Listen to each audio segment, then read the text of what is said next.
Well, I suppose I should just do something. I was sitting here talking to myself and talking about actually doing something, and I hadn't originally planned on recording anything. I kind of just wanted to talk and get used to talking, and I don't know. I have my monitor on for my little audio interface that my microphone is plugged into, so I can hear my voice going through the microphone, and I thought that might be a good thing to do, just listening to myself speaking, because I've had a desire to do something, to read something, to narrate something for quite a while, and I always put it off. It's always this daunting thing. I'm never good enough. I'm always worrying that my diction isn't proper enough, my voice isn't pleasant enough, and I don't do anything about it. I tell myself, oh, I have all these plans. I want to write stories and I want to read them for people to fall asleep to, and then I write the story, and then it comes to reading the story, and it's never good enough. I stumble over my words, and then I don't pronounce a word as flawlessly as I would like to. Then I hear myself and I get my S's wrong somehow. I don't know what to do about that.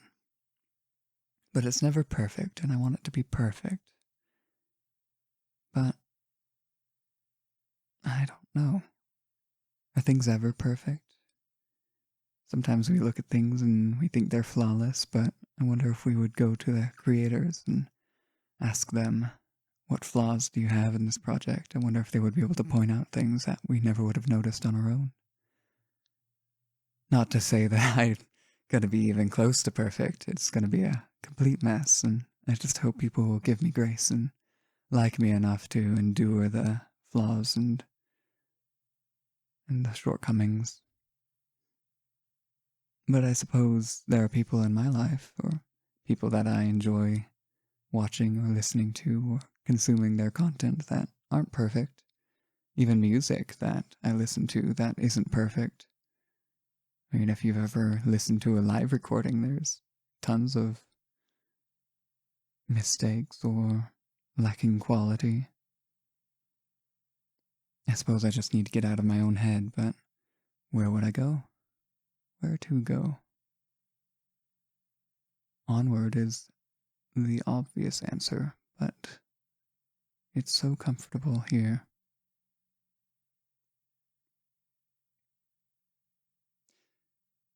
Yeah, I should do something.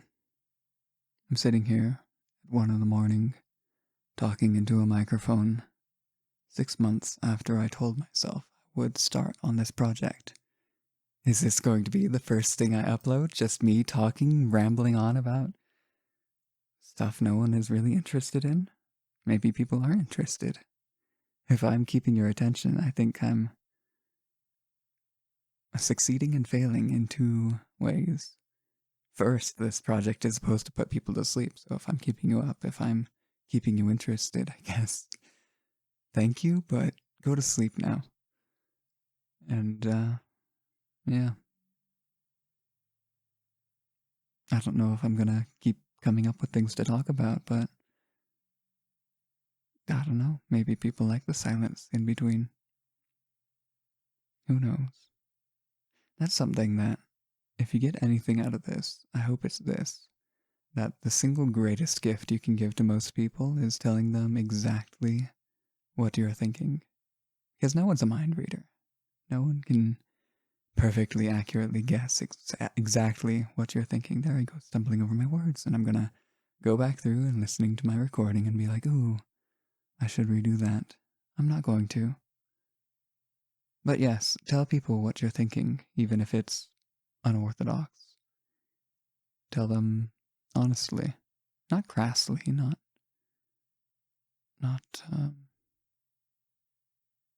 yeah, I guess crass is a good word for it, but in a direct way, in a kind, compassionate way. so that they know, I don't know, so they don't have to be self-conscious about it. They don't have to worry about it. When you develop that reputation with someone, it's so much more comfortable. You can just tell them straight up instead of dancing around the niceties of established culture. It's strange, life is. That's woefully pretentious. But it is, isn't it? I'm sitting here in my chair in a nice house. Well, some people wouldn't consider it nice. I think it's nice enough. Keeps me sheltered from the elements. It's warm in my room. I have a blanket. That's cozy. I keep moving my head around, looking around my room, and I know I should be just speaking directly into the microphone the entire time. But that's boring, isn't it?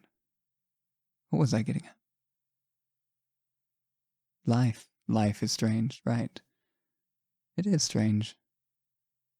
What a time to be alive.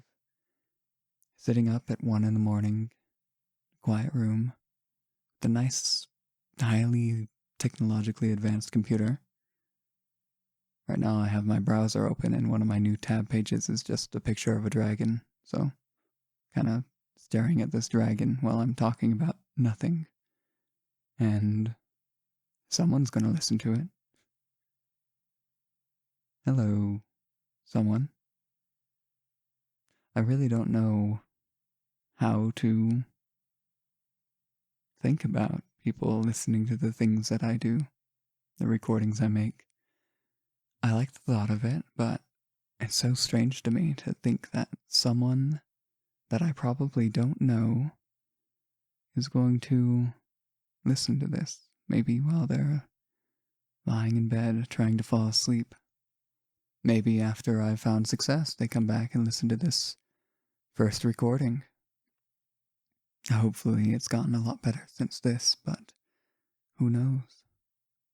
Maybe it's gotten worse. Maybe people want me to return to the pilot episode of just talking and rambling about nothing in particular. Maybe I've gotten better. Hopefully I've gotten better. That's what we all hope for, is over time we improve. And that our time isn't wasted. I waste a lot of time.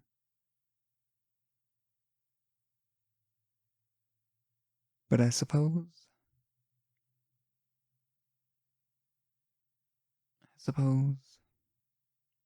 sometimes we don't realize the value we get out of the time we spend. I spend a lot of times playing video games, and I don't think that's a really valuable waste of, or use of my time, rather. But I do enjoy the friends I've made playing video games. I enjoy the creativity I think it's helped me with. I enjoy the ideas it gives me.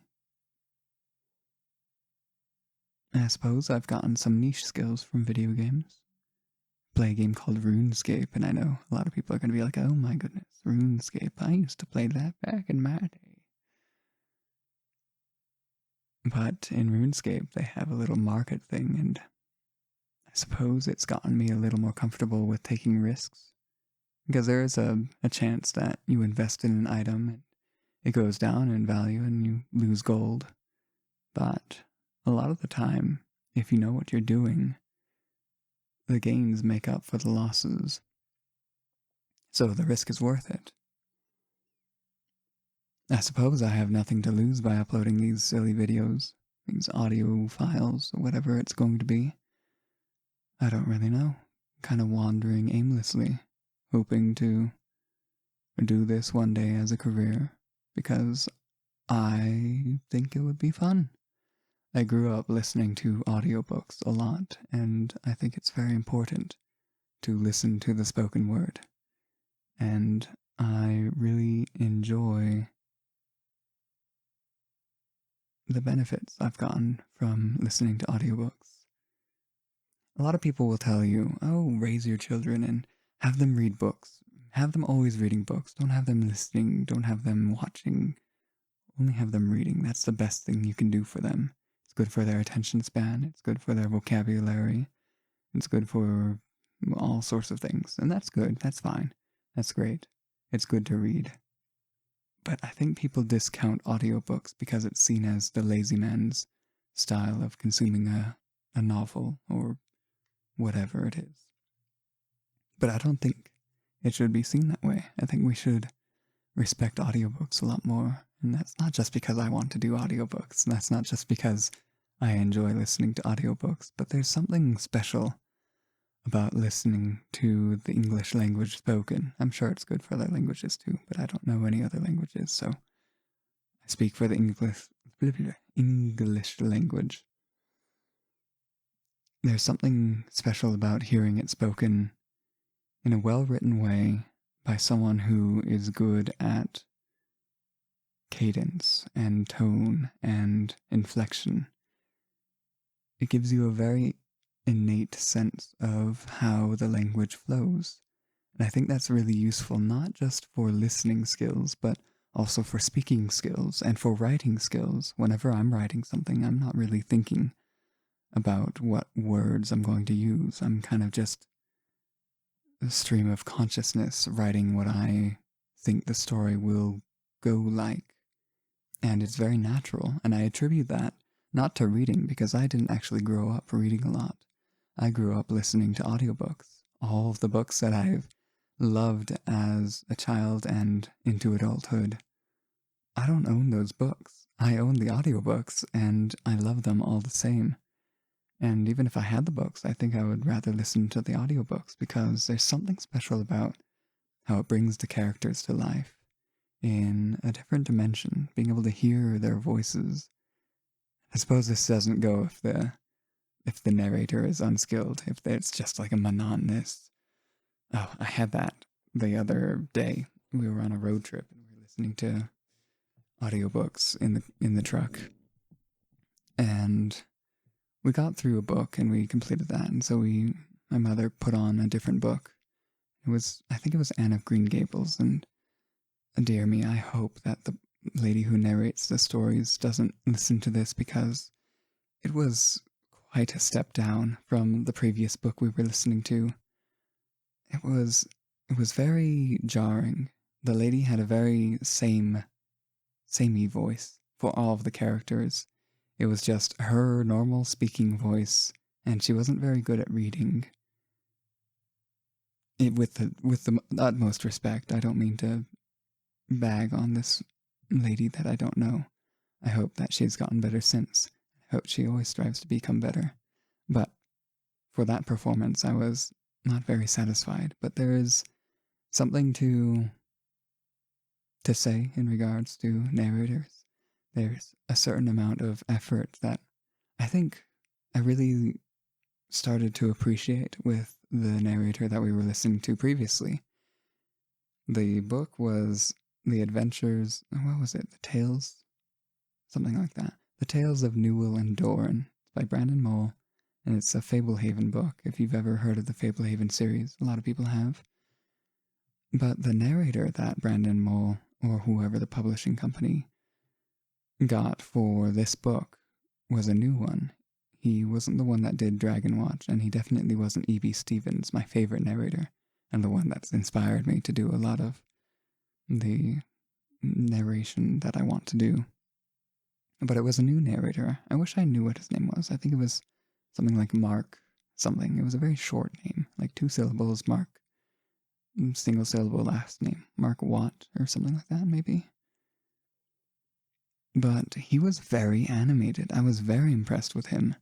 Usually I'm like, oh, you're not E.B. Stevens, so you'll pass. You'll be okay, but you're not exactly who I want. But this new narrator, he was very impressive. He was very animated in a way E.B. Stevens wasn't. And I liked that. I don't know if I would say he's a better narrator than E.B. Stevens. E.B. Stevens is amazing at doing distinct, unique character voices. And this man, he was good at doing the distinct, unique character voices, but I haven't seen him tested, really. It was a rather short book, so I look forward to hearing more from him. But E.B. Stevens had a very even and calm and direct way of reading the narration through the book. And I like that. It's very soothing. It's very easy to listen to. And every now and then when it's a very actiony scene, he would get more energetic and you could hear it in his voice. And that was good. But this new narrator narrating the tales of Nua and Doran, Gorgon's Fury, whatever it is, he had this way of reading it as if he was telling the story around a group of people. And it was very entertaining. It was very engaging. It was like he was retelling the story as it was its own story instead of reading from a book. And I liked that. And I realized that narration, a lot of people will go into it and try to take themselves out of it. You don't want the narration to be about the narrator. You don't want to draw attention to yourself as a narrator because you're presenting the story. You want people to pay attention to the story. But it made me realize that being animated or being unique in your narration doesn't necessarily draw attention away from the story. It can, but done well, I think it draws people into the story even further. And I like that. I think I'll take that learning into my endeavors and be a little less monotonous, because in the previous drafts that I was trying to do, previous scrapped recordings of whatever story I was trying to read for this little project, I had tried to keep an even speaking voice because that is what I remember enjoying. And I think going forward, I might, now that I'm thinking about it, an even speaking voice might be good for people falling asleep too. You don't want to wake people up by getting all animated and suddenly waking them up and woo. That would happen to me sometimes. I had to fall asleep listening to audiobooks because my mind, you know how it is. If you're listening to this, you probably know how it is. And if you're still awake at this point, then you definitely know how it is. That you just sometimes need something else to stop your mind from just going off on tangents and thinking about everything that you should have been thinking about throughout your day, or should be thinking about tomorrow. And it just keeps you up because you can't stop thinking. Anyway, so I would listen to audiobooks growing up, and that would help. But I distinctly remember the audiobook, one of my favorite books, as a book called Adventurers Wanted, Slathbog's Gold. And that I would just have it going through the entire book every night. This was before you had sleep timers in the apps and whatnot. And so it would just, you put it on to play and it would go through the entire book, and that would be it. You would just have the book going on throughout the entire night. And I remember there's a part in Adventurers Wanted, Slathbog's Gold, that the main character, Alex, he gets very intense, and the narrator doesn't hold back in that. And I remember that would sometimes wake me up and be like, oh, it's that time. It's that part of the book. Because the narrator's yelling at me. So I don't want to wake people up as they fall asleep. But I don't know. For me, it's easy to fall back asleep, so I don't mind being woken up very much. So many things to do. So many things to think about. So many things I shouldn't think about because no one else does. Like, I don't think most people are going to think of, oh, moving your head around and we can hear it in the microphone because you're not speaking directly into the microphone. It's jarring. Maybe it is. Maybe now that I've mentioned it, people are thinking about it. Who knows? The real question is, are people bothered by it? Or are people going to stop listening because of it? Maybe. But nothing ventured, nothing gained. I have nothing to lose by posting these things. Other than maybe I'll feel shy about them or bashful about them years down the line when I've become better at such things. And look back at this recording and be like, oh, I wish I could just take that down.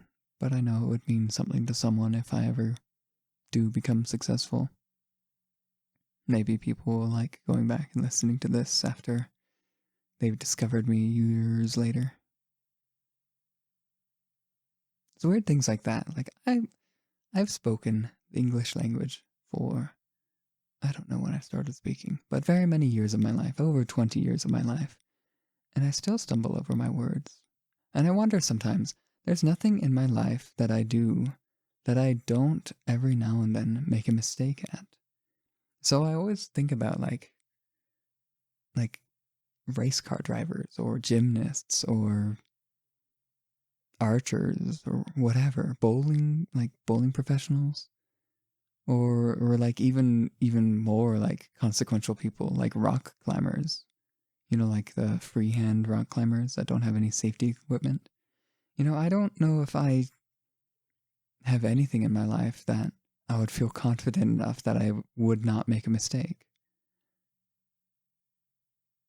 And that's interesting because there's definitely people out there that they do things and they're confident that they won't make a mistake, even if it is exceedingly difficult.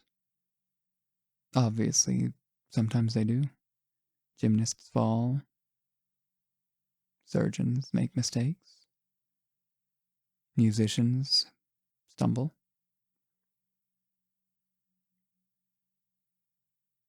But we don't really remember other people's mistakes as much as we remember ours, do we?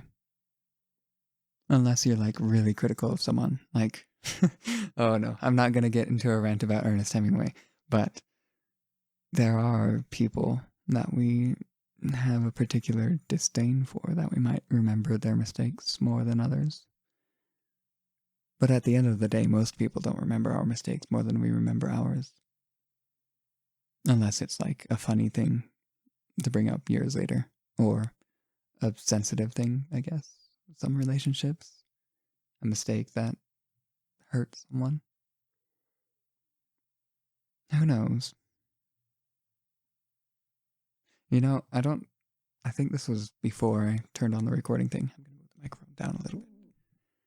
I think this was before I started recording that I was talking about this, but people don't really, I say people, we don't really remember very much, do we? Like out of the billions of people that have lived on this earth, how many can we remember? 100 would be impressive, 200, 300. And how much do we remember of them? We can remember names, but how much do you really know about Benjamin Franklin? How much do you really know about Mahatma Gandhi? I'm sure there's people that they've devoted their lives or a significant amount of time to researching these people and remembering them and documenting their lives and their doings and whatnot. But for the average person, you might be able to remember a couple things. You might be able to remember some significant things they did, but don't remember the days of their lives, specific things they did, their favorite foods, their favorite quotes, favorite songs. We don't remember very much. Even people we've personally known. I don't think I would be able to I don't think I'd be able to accurately state, I don't know, like the favorite animal of my best friend in elementary school. And I thought I knew him pretty well then, but I haven't known him for however many years it's been. 15. I don't even know. When was elementary school? I'm very bad with those sorts of things. I'm 26 now, so let's see. I start schooling at 6, 7, 8. I don't know. Anyway, suffice it to say that a lot of us want to be remembered after we've gone, or a lot of us want to make a name for ourselves, and we want to be listened to, I suppose. You just want to feel seen, maybe. I personally want to be able to talk to people. But I also want to be remembered. I want to be remembered for being generous, being admirable, kind, but most people won't remember me. The vast majority of people won't. That's weird, isn't it? This life we lead is very fleeting.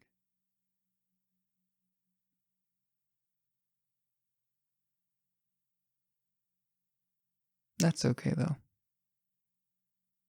There are certain things I wouldn't want people to remember. Mistakes we go through. It's nice that people forget a lot of things. But I do wish people would remember certain things. What would I have people remember? I suppose the thing about telling people what you're thinking is a good one. I mentioned that earlier.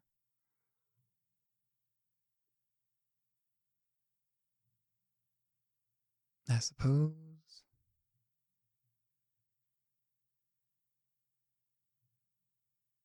I'd want people to remember that life is short, but it's only this mortal life that is short.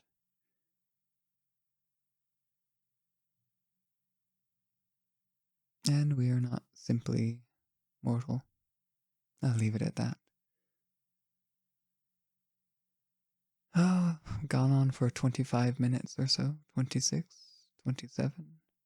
I could go on for an hour, I'm sure. I don't know if people would really want to listen to that. Maybe I'll keep it around half an hour.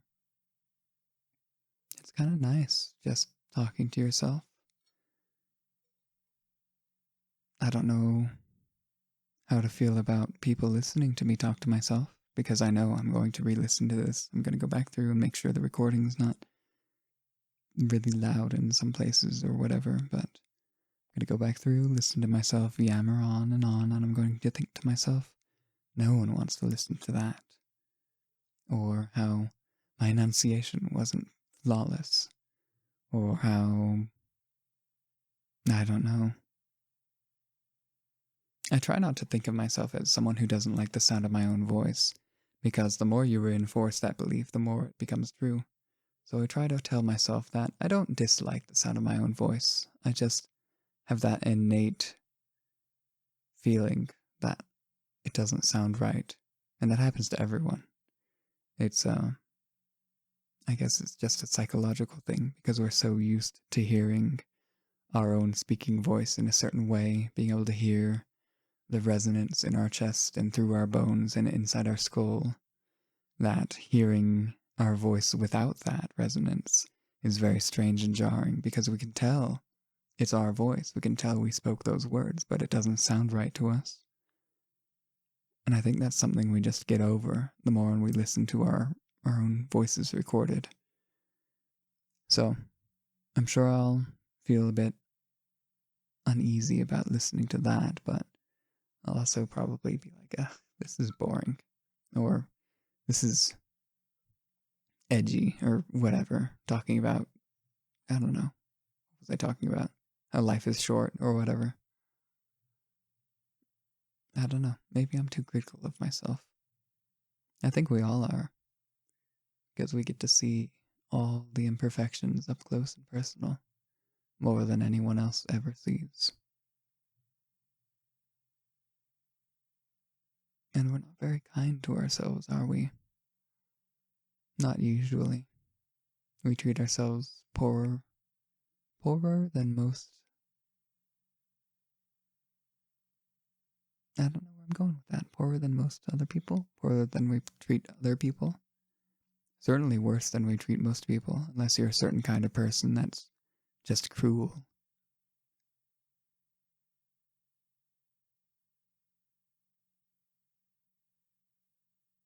You know, I could go off on another tangent, but I think I'll end the recording here.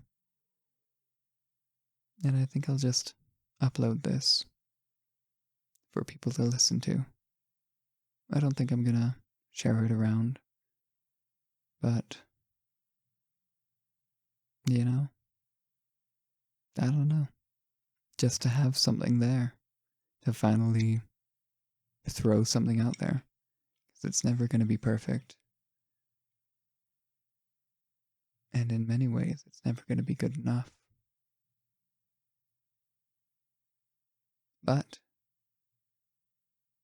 there are a lot of imperfect things in the world that people love anyway. So hopefully this will be something that people find some value in, whatever it is. Well, I should have like a closer or something, but I don't. So, good night, or good day, good afternoon, good morning, goodbye.